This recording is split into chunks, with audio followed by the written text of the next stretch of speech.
Mga ka-BG, magwalis po tayo dito sa loob ng duty. Walisin natin yung mga dahon. Yan. Marami kasing mga dahon na nagsisihulugan dahil sa may puno. Saka medyo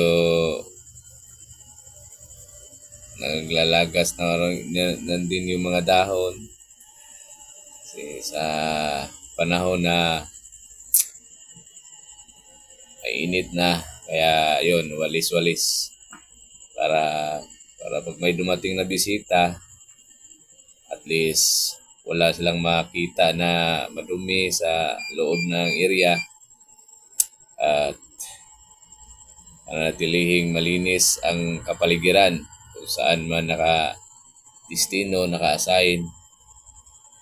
Exercise na rin para magalaw-galaw yung mga ugat at saka dugo ng nasa loob ng katawan na makapag